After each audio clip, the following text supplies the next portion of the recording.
On this episode of Jets Uncovered, we're going to preview the top players in each round who could help impact the Jets roster. The most players that could be the most impactful and help the Jets enter a phase of winning, hopefully, down the road, which, as fans who follow the team, we would definitely like to get there sooner than later. The depth chart will be analyzed and more as Jets Uncovered on the Ourlads Football Radio Network starts now.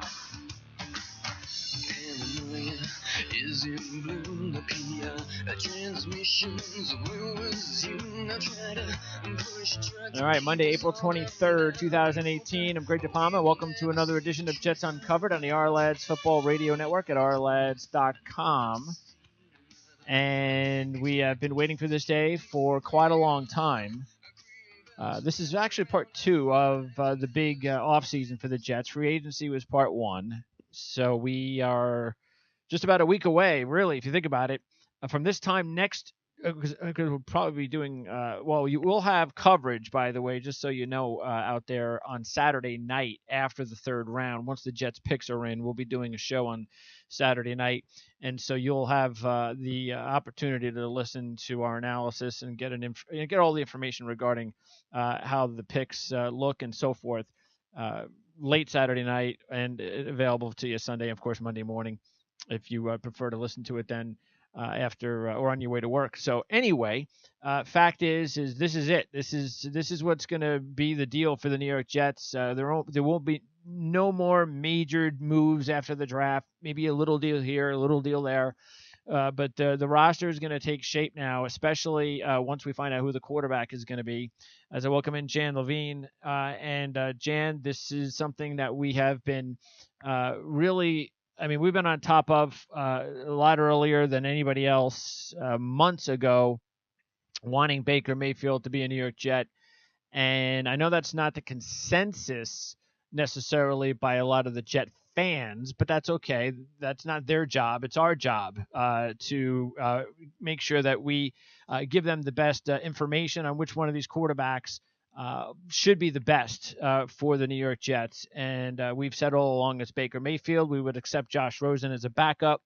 But everything that we're hearing, whether it's an ESPN article or a Mike Florio article over the past month, sure does seem to indicate that Baker Mayfield might be the guy. Everything seems to point towards that direction, though I don't think either one of us would even remotely come close to saying it's 100% certainty. I mean, a lot of it clearly depends on what happens at 1 and 2, who potentially slides, which quarterbacks they're debating between. I mean, the only thing I think we can say with a relative 100% certainty is the move up from 6 to 3 was to get a quarterback. Even if Saquon Barkley for some reason fell, I don't think they're taking him. They're not taking Bradley Chubb.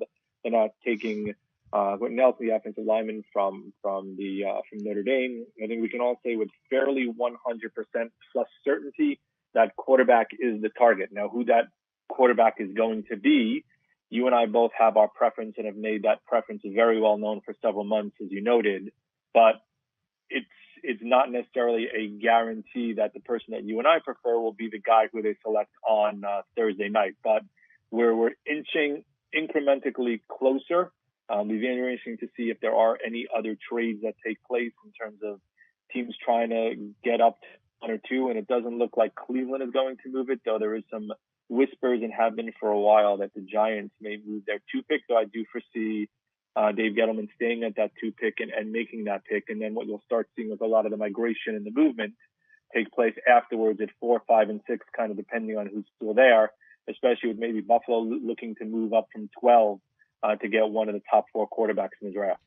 Yeah, let's make sure that we also point out that it's not just it's a combination of factors with Baker Mayfield. It's not just that's the quarterback we want. It's that he's the best fit. So that's the second thing.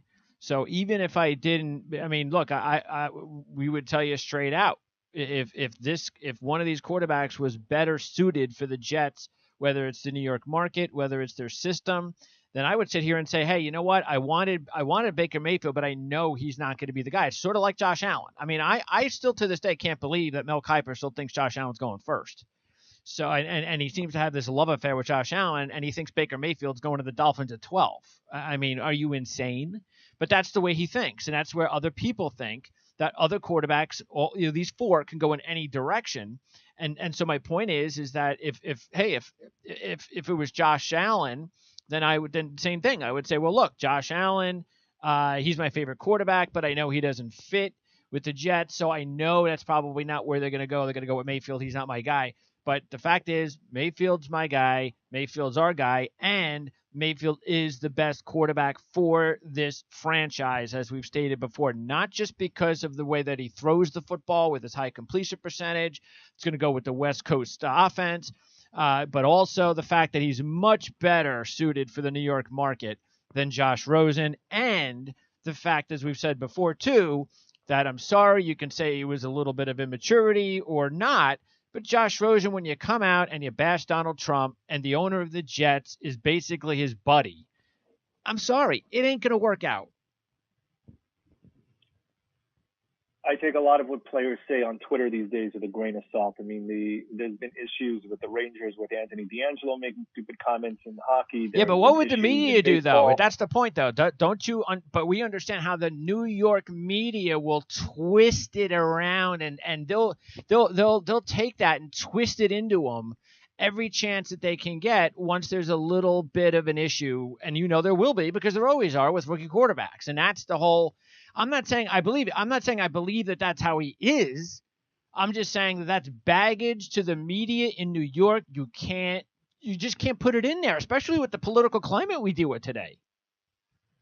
Look, I think players need to be a lot more smart in terms of their interaction with social media. I mean, there's clearly lessons that are given now.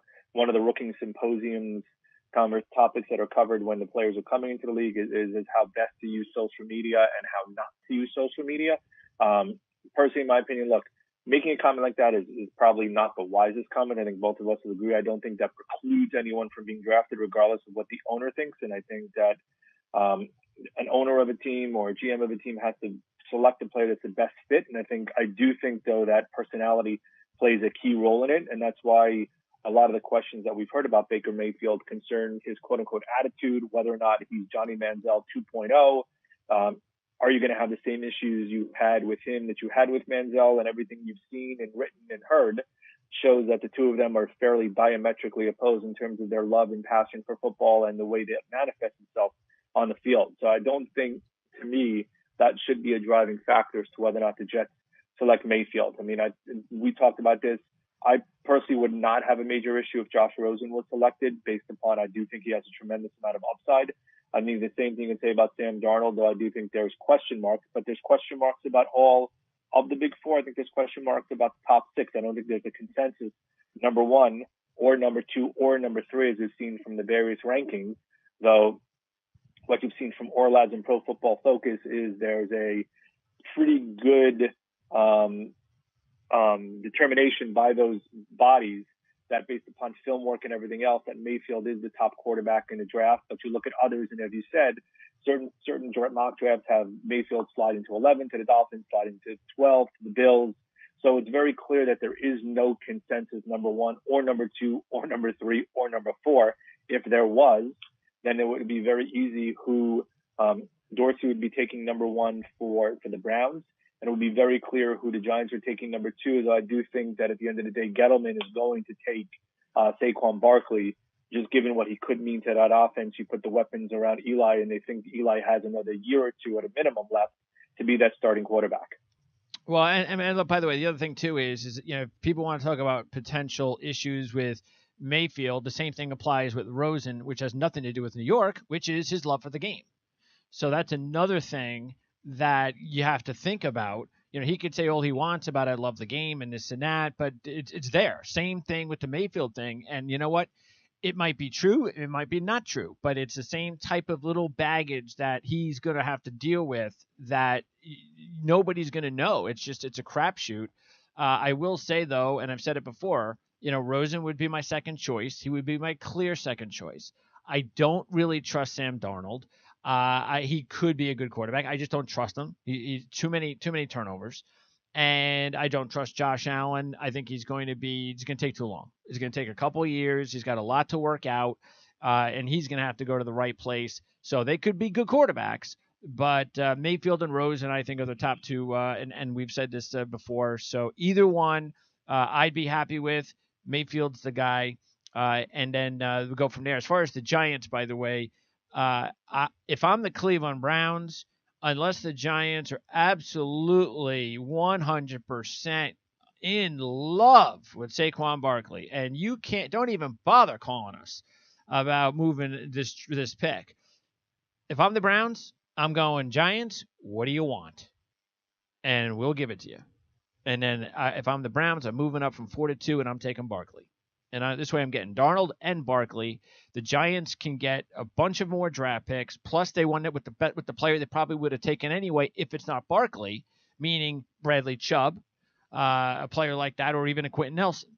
But that's all depends on whether the Giants are really definitely 100% in love with Barkley, which they should be. Don't get me wrong. But that would be there's no way the Giants are trading down with the Dolphins and the Bills. I read that somewhere about, maybe the Dolphins or the Bills would like to steal Baker Mayfield from the Jets. They're not getting the 2. You think the Giants are going to move from 2 to 11 or 12? Are you high? No disagreement. I don't think they're sliding that. I think I wouldn't be surprised if each team attempts to get it. I do, again, Buffalo could offer 12 and 22 and maybe something else. Yeah, next year's first-round draft pick. Then we'll consider it if I'm the Giants. And is it possible the Giants consider it? Yeah, because they do have more than one need. And there are other offensive linemen they can get. There are other pieces of the puzzle they can get. But as I said, in my opinion, my first choice would be Barkley. My second choice would be Chubb. My third choice would be Nelson. I think all three of them could fit on the team very well, especially that we talked about. If you want to put weapons around Eli, and we know, that Penn State running backs have had an issue going number 2 as Jet fans in the past. But Barkley would seem to be, to me, kind of the surest in the draft right now, given what you've seen, as risky it is taking a running back based upon the amount of talent that he has, his ability to play both in the running and the passing game, his ability to pick up blitzing. He would seem to be the perfect fit for that team. Though I don't think it would be shocking if Gettleman went a different direction, but I do think that Barkley, at the end of the day, when we get to that number 2 pick, and assuming the Giants don't move that number 2 pick, he's going to be the selection that the Giants end up making. I think a lot of the whispers about Darnold and other guys are kind of a smokescreen as to who they want to take, and I do think that they will end up taking Barkley. And again, I may be proven completely 1,000% wrong. We don't really care. We're Jet fans. In the past in the draft. Yeah, we don't care. We're Jet fans. Giants can tank all they want. All right, so Dan Leberfeld, by the way, we've done shows with Dan Leberfeld for years. Jets Confidential, they're real busy as well at this time of year. So if you want to order a subscription of Jets Confidential, you can go ahead and do that now. It's the best time of year to do it. 800-932-4557. That's 800-932-4557. And Dan will update you on everything that's going on because, again, during mini camps, OTAs, training camp coming up before you know it, that is, without question, in my mind, the best time of year to have Jets Confidential at your fingertips. All right, so let's take a look. Don't really need to talk too much about the schedule except for the fact that, I guess it's kind of interesting that we get that Monday night game. What I was thinking about those first couple of prime time games, the first 3 weeks of the season, the first thing I was thinking about, because let's say it's Mayfield. First thing I'm thinking about is, oh no, Mayfield's not going to play. It's going to be too early. Watch them start Josh McCown, and then I'll be sitting there in these two big primetime games with Josh McCown at quarterback.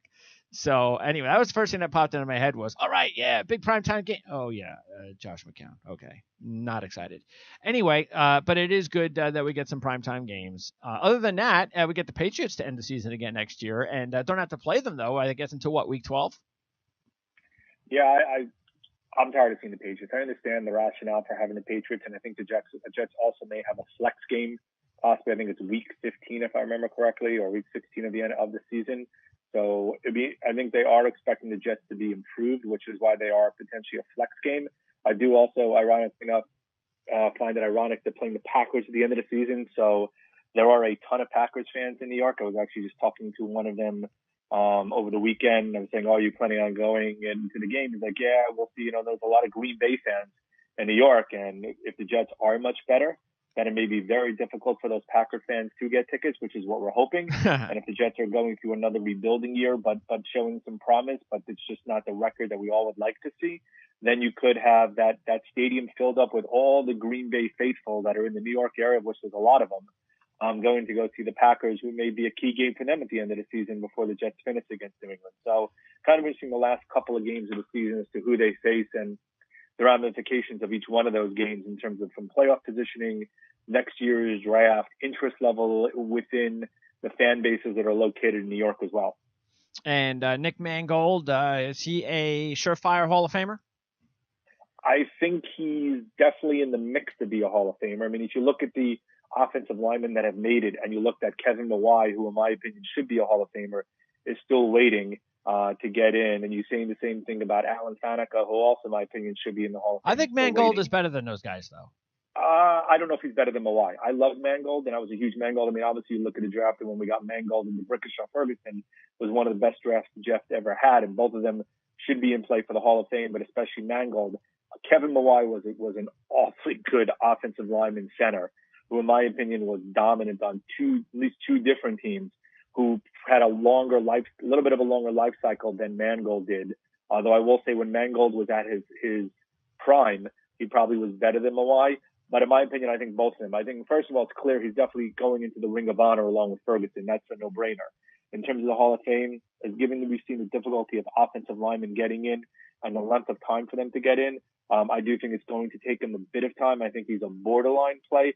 But in my opinion, from somebody, obviously, as we watched him for many, many years in his career here, I do think that he probably does reach the level of a Hall of Famer. All right. Now, as far as the Jets are concerned, with the picks they gave up for the Colts, keep in mind that not only for next year, but they don't have the second rounders this year anymore. So their next pick is 72. That's the third. Then 107. That's the fourth. Then 5, 6, 7. So no second, but third, fourth, fifth, 6, 7. So they could trade down, which would not surprise me. He's done it before, Maccagnan, whether it's 10 or 15 spots. Let me get that extra pick. And make up for the loss of the second rounders. And when I take a look early on at what the Jets have here, based on, say, that third round, there are still going to be some good offensive linemen that the Jets could go after. There are going to be some decent defensive tackles that could fit on their scheme that they could go after. And you know what? I think for the sake of just talking about one of the biggest needs that we've had for many years, speaking about guys who can help us, pass rushers, outside pass rushers, and I looked at it all. Got the Ourlads draft guide. So if you don't, make sure you order it. Go to Ourlads and subscribe. So go there and get your draft guide. So I was looking it over and I said, I can actually go down to the 5th or 6th round and still get guys that I think could fit. Based on Dan's evaluation of where they go. Starting in the third, you've got Kamiko Toure from Rutgers. The Jets could get him in the third round. He's supposed to be a third, fourth round guy. So Jets picking high in the third round, no reason to think they can't get a guy like Toure. Fourth round, you've got the kid Griffin, of course, who was a big star at the Combine. Not that he's going to be a sack guy, but he would play kind of the same role. You've got Sweat from Florida State, Holland from Auburn, and then in the 5th round, you've got Armstrong from Kansas. So you can even go to the 6th round, the kid Osman from Central Michigan, who actually tied for the lead in sacks this past year. So there are going to be, from rounds 3 to 6, mostly 5, those 3 rounds where the Jets are going to be able to go after at least one pass rushing linebacker, and I'm telling you, they better do it. By the way, we all think that there's a need. I think there's a need on offensive line. I do think there's a need clearly to get an outside pass rusher. There's also a need to get another tight end, which is especially after losing Safarian Jenkins. This is funny. As we go through the mock drafts, as we go through, the great work that Ourlads did in terms of putting together their listing, you kind of look at it and you go, wow, I would really love to have one of those second-round picks now. How good would a Sony Michel maybe look on this team? Or how good would one of the higher rated offensive linemen or defensive linemen look? But as we've seen, you have to give to get, and we're hoping it pans out. I would love to get Toure. I've seen some mocks where he slid even further than that. That would be great in terms of if they got a guy like that, because I do think the upside there is tremendous, especially if you get him later than expected. I don't know if they'll add another wide receiver. I'd be kind of surprised unless somebody slides, who was rated so highly on their board that it just makes complete sense because of after getting, Stewart last year and after getting Hansen last year and just bringing in obviously Terrell Pryor this year. I don't think it's an area of need, but I do think it's an area that if somebody slides in, they go after. I wouldn't be shocked if they, even though they signed the running back in free agency, they looked that direction. But that, to me, offensive linemen, tight end, outside linebackers, or defensive linemen that rushes the passer, and that's their main role, are to me kind of the keys that they would go after. I do think they're going to bulk up the defensive line and offensive line. It won't be surprising if two of their latter picks for each one of them go in that direction. But if they can get the kid Toure out of Rutgers, given the upside, especially third or even fourth round, that would be phenomenal. And you look at in terms of kind of in some of the latter rounds, there's some tweaking of the picks in terms of who they have, in terms of what pick that they have based upon some trades that were made last year. So they don't necessarily stay in the order in which they would normally go based upon their finish, based upon some deals that they made over the last couple of years. So that's something to kind of keep in mind, where they could move down, they could move up, especially moving up if they see somebody and maybe try to package a couple of picks to maybe move up. But in my opinion, unless the guy they see there has slid so dramatically that it's tremendous value to do that, I think it's one of those things that McCagnon would be better off trying to bulk up and get more picks to try to add in talent to supplement what he's done over the last year. Yeah, look, the receiver position is going to be tricky because even though it looks like on paper there's a lot of talent there, the fact is that we don't know if Robbie Anderson's going to break out with them week one. We have no idea. Nobody knows. They don't know. I'm assuming they don't know because he's still here. I mean, if they were going to get rid of him, they probably would have got rid of him already as far as right after the incident. So right now, if he winds up screwing up again, then he's gone, so they don't even know. So they can't count on him. Okay, Anunwa comes back from the injury. Can't count on him. You definitely can't count on Devin Smith. Roberts is a kick returner only, which was a nice deal, by the way. He's a good kick returner. And a major need, given what we've seen over the last couple of years. Yes, so that was a nice move. He's experienced in both kick and punt returning, but he's about 30, and he can't do anything but kick return.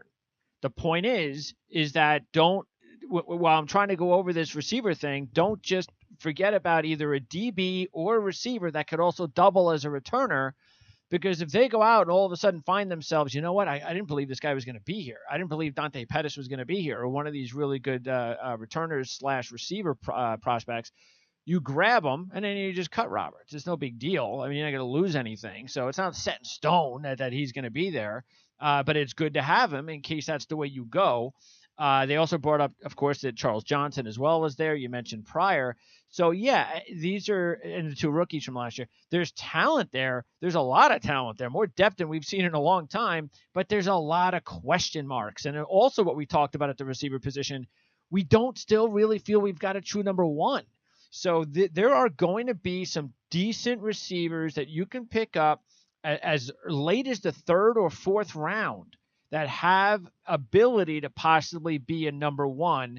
And I would say right off the bat, the guy that I like the most, that if he was there in the third round, is the guy that had the huge Senior Bowl, DJ Shark from LSU, because you can't blame him for his production issues at LSU because their quarterback play stunk. Once he gets an opportunity to play with quarterbacks, he has a great game. He's got great speed, really good playmaking ability. That's the type of guy that if you go after, no reason to think that he couldn't become a number one, because I believe he's about 6'2", and he runs, runs very fast. So that combination of size and speed, the only thing is again, was it more the quarterback, or, is he really that good based on what we saw at the Senior Bowl? So yeah, if there's the right guy, go get him. Don't count on these question marks that are all over the board. But if the Jets don't draft a receiver, then yeah, it's not like we would be totally shocked. Like I said, it gets into talent. I mean, I think it's the ever popular adage of be BPA, best player available, right? Who's higher ranked on their board? Now, again, I'm not saying they should ignore needs. If you have two players that are relatively close to one another and you have a need first and you're not necessarily going far afield off your board to get that guy, I think you have to take to fill the need first, because we do acknowledge that there are several needs on this team. But if a wide receiver that you had ranked much higher on the board slides, and all of a sudden you're at 72, and you're making your first pick on the second day, on the third day in terms of your third round pick, and the guy's sitting there, then yeah, I think you have no doubt that you go out and grab the guy and hope that, as you said, the production that he had in the Senior Bowl was more evident of just his talent level as opposed to what he did in school. So there's one of those guys. I mean, I think Anthony Miller out of Memphis is another guy that could look at 76. I mean, you have the wide receiver out of Notre Dame is another guy that you could take a look at in that range if you want to go wide receiver. In my opinion, though, as I said, I think you do need to take a look at if a tight end that you had higher rank slides. I think that that's something you should grab right away. So I do think that's a major need. If it's a outside linebacker / defensive lineman who has the potential to rush the passer and show some productivity in college, there's another one that they can get. So I do think there are areas of need that they need to go about remediating first. But if a guy, like I said, if you said Shark, if you talk St. Brown, you think the kid out of Notre Dame, or others who maybe have slid a bit further than expected, then maybe you go that route. But to me, I think it's tight end, offensive lineman, outside linebacker / defensive lineman are the guys you focus on. Tight end maybe in the next round is the one you take a look at, and then you go from there. It would be interesting if he was available, and I don't know where he's going to go. He's probably going to be a second round draft pick.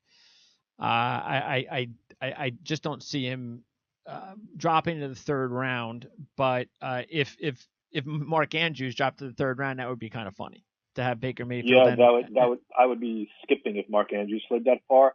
I would also kind of be shocked if Mark Andrews slid that far. Yeah, well, the good news is that it's a very good tight end class. And when you take a look at where he is, he could very well end up as the fourth tight end. And if he is, he could slip to the late second, third round, because right now that's possible. You know, with Hurst and Gesicki and Goddard, they could go 1, 2, 3. And if Mark Andrews slips, anything is possible. But other than that, you later on, then you start thinking about guys like Herndon, maybe in the fourth round. I mean, a guy that I interviewed that I think would be a great addition to the team, somewhere you can wait until the fifth round, is Dalton Schultz from Stanford. The only reason that he didn't have big-time stats, he was a big-time prospect that came out, and he went to Stanford. And you go to Stanford, you're a smart kid. And this kid's a smart kid. And he even said it. He goes, I just didn't get the opportunity. I mean, this is a running offense. So don't worry about stats with a guy like Dalton Schultz. Dalton Schultz can catch the football. You get him in the fifth round. You add him along with Leggett. And then, of course, keep in mind they did add Clive Walford, who's been disappointing with Oakland. Second change of scenery. We'll see how that works out. And then also Bucky Hodges, who actually was a top 6 tight end in last year's draft class for Dan Chunk at Our Lads. Hodges went to Minnesota in the 6th round, so they picked him up. And Dan said last year, he said he's a rare blend of size, speed, and ball skills. So this is a guy that was 6'6", and that could run 4.5 for a tight end. So Bucky Hodges, Clive Walford, just like the wide receivers, you can do better, but the depth now, if you don't go tight end or you don't go receiver, the depth is a lot better than it was last year. And that's what's really good about how they've handled the roster this year, which is how we've wanted them to handle the roster this year.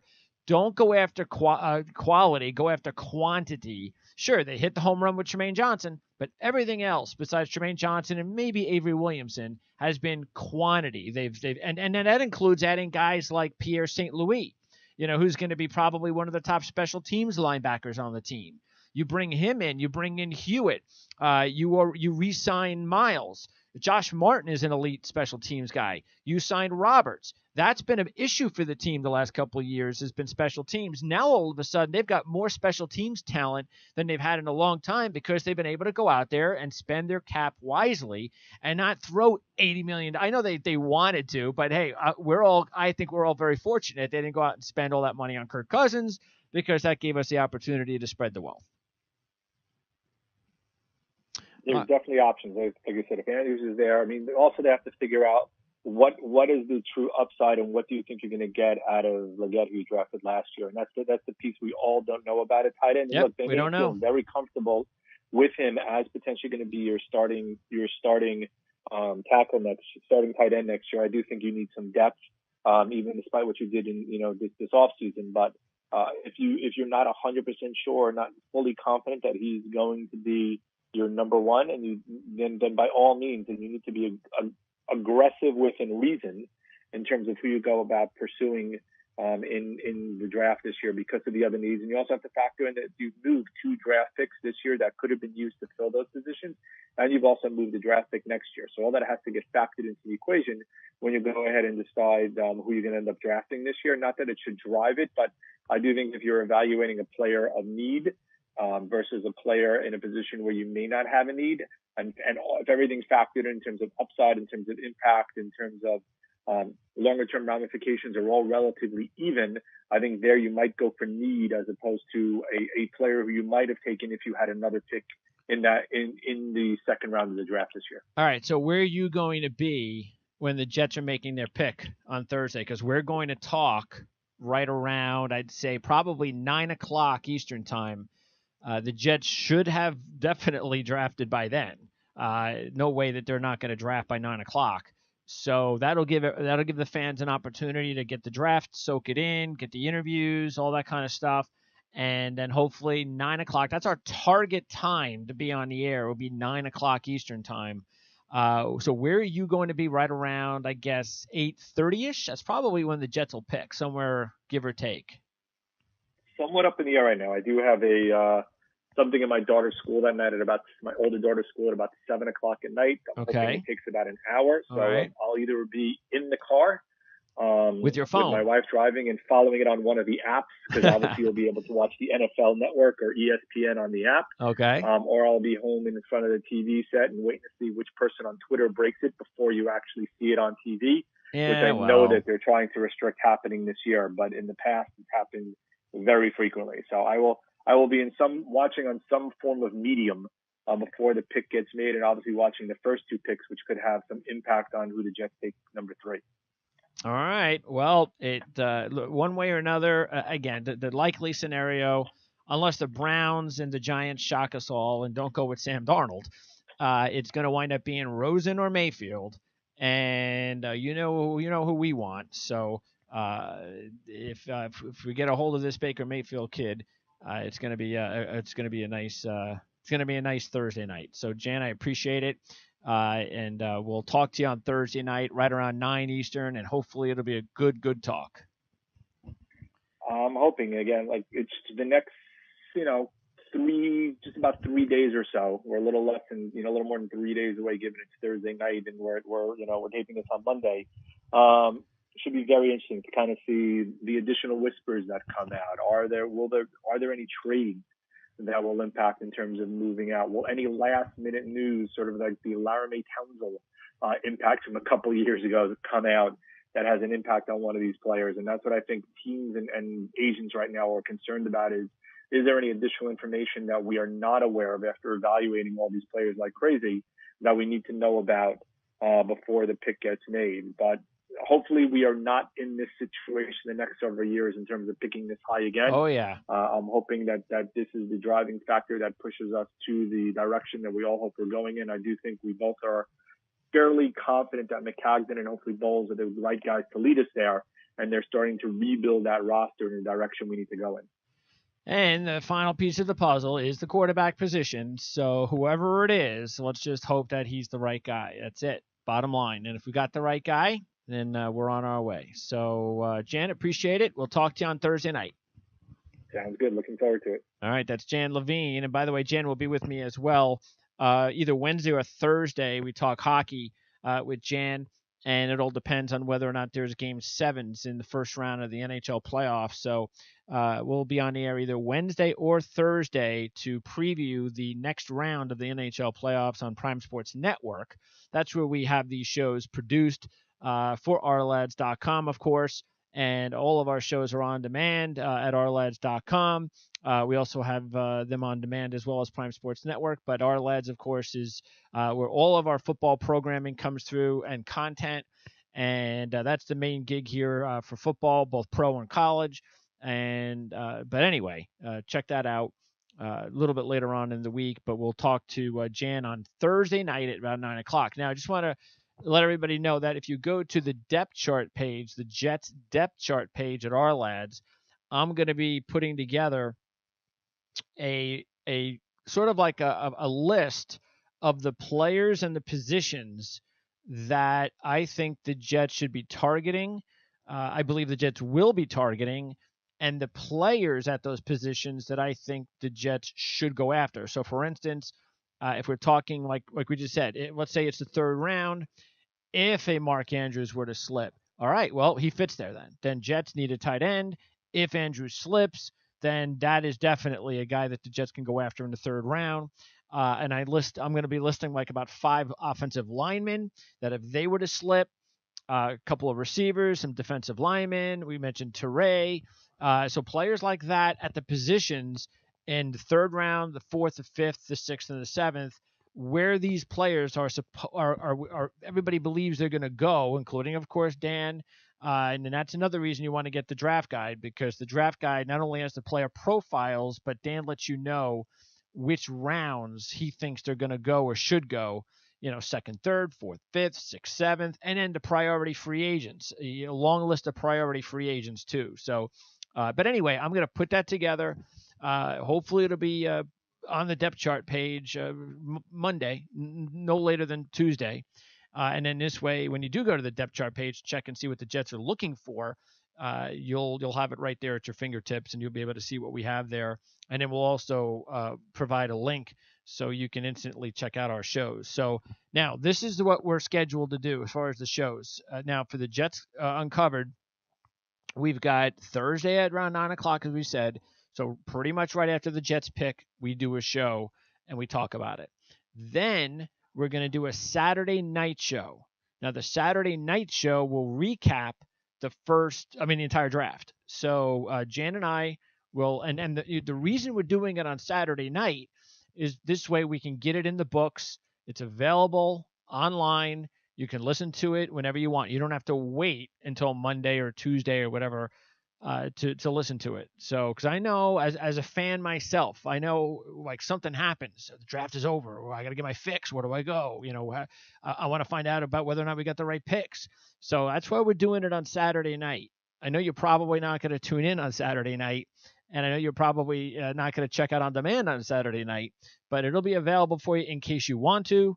But definitely all day Sunday, and then early enough on Monday. As I said, in the open, you drive into work, you have it. Okay, you don't have to wait until Monday afternoon, Monday night.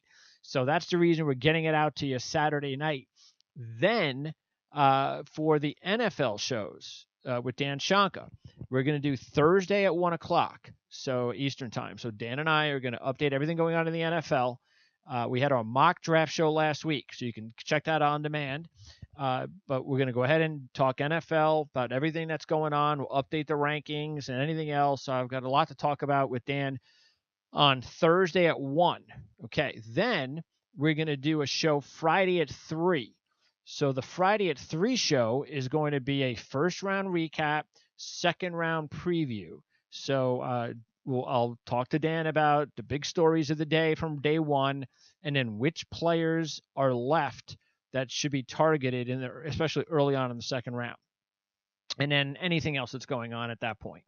Then you'll have to wait until the following week, probably Monday, Tuesday, Wednesdays. 2 of those 3 days after the draft, we'll have our draft shows. So we'll do one day AFC, one day NFC, and then that's it.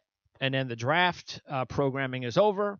And then right after that, man, there's no stopping. Then it's balls to the wall for for Dan, it's balls to the wall for the draft review guide. That'll be available after he checks out what goes on at the OTAs. He gets tips from what's happening. He's got his scouts and reporters all over the place. He can find out how everybody's doing and how they're settling into their positions and the different teams and the schemes and all of that. And then he'll have the draft review guide ready. So that's that, but he'll be working on that. And that takes, again, that'll probably be about a month. For me, it'll be all about gearing up for the 2018 NFL and college football season. So as soon as the draft's over, then I'm going to be putting out 32 NFL team reports, taking a look back at what happened in free agency and the draft, and taking a look at the depth charts. Okay, and here it is. Here's your team. For all the fans, here's your team fans. These are the key players that have been added. These are the key players that are gone pretty much from last year. These are the sleeper players to keep an eye on. Maybe guys that were drafted middle to late rounds or key free agents last year. Maybe they're ready to take a next step this year. We're hearing good news from them at the OTAs and so forth. Impact players possibly that weren't this year. So those are all the things. And then we'll get into the college football arena as well. So the draft is going to be over in a few days, and definitely by the time we talk this time next week. But we are going to get started real early in 1 week on what's going to take place when the season begins in pro and college football for 2018. So I hope you got all that. And as I said before, and of course we've had a long, successful relationship with Dan Leberfeld at Jets Confidential. So you can go to jetsconfidential.com or just give them a call at 800-932-4557. Again, 800-932-4557 and order your subscription of Jets Confidential magazine. The best time of the year to do it between now and even before the season begins. I'm telling you, if I had to pick, 4 or 5 months to have Jets Confidential magazine, this would be it. So check that out. And hopefully we'll get an opportunity to talk to Dan again sometime soon. That would be nice. And that'll do it. So for Jan Levine, I'm Greg DePalma. We'll see you on Thursday night after the Jets pick their quarterback of the future. And then it's on to bigger and better things here on Jets Uncovered on the Our Lads Football Radio Network.